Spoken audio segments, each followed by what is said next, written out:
అతి సన్నిహితులైన వారు కూడా నువ్వు ఎక్స్పెక్ట్ చేయని రీతిగా నిన్ను గాయపరుస్తారు. ఈ వ్యక్తి నువ్వు అట్లా వస్తుంది నేను ఎప్పుడు అనుకోలేదే, కానీ ఈవెన్ దిస్ పర్సన్ హర్ట్స్ మీ.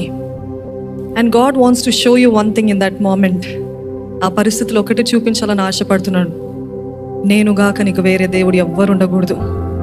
వారు దేవుడు ఏంటి? No, anything that you give anybody, you give more importance to other than God will become your God. అర్థమవుతుందండి? ఎవరి గురించి ఎక్కువగా ఆలోచిస్తున్నారు, ఎవరి గురించి ఎప్పుడు చూసిన రాత్రి పగలు వారి గురించి ఆలోచన, లేకపోతే ఒక ఉద్యోగం కానివ్వచ్చు, ఏదైనా, what ever it could be. God wants to show you do not have anybody else apart from మీ. అటువంటి విలువైన పాఠాలు నేర్చుకున్న వారు ఉన్నారు కదా.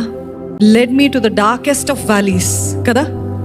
అంధకారపు లోయలో నన్ను నడిపించావు, అక్కడ నువ్వు ఉన్నావని చూపించావు. అక్కడ నిజమైన స్నేహితుడివి నీవే, నిజమైన ప్రియుడివి నీవే, నీవే నా తోడున్నావు నేను నిరూపిస్తూ వచ్చావు ప్రభా. ఈరోజు నేను రూఢిగా చెప్పగలుగుతాను, నీవుగాక నాకు ఎవరు లేరు.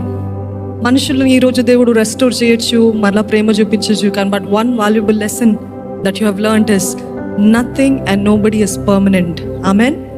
ఓన్లీ జీసస్ ఇస్, కేవలం యేసు ప్రభు ఒక్కడే శాశ్వతమైన స్నేహితుడు, ప్రియుడు. ఆయన నిన్ను నన్ను ప్రేమించినంత రీతిగా ఈ లోకంలో ఏ ప్రేమతోటి మనము పోల్చలేమండి.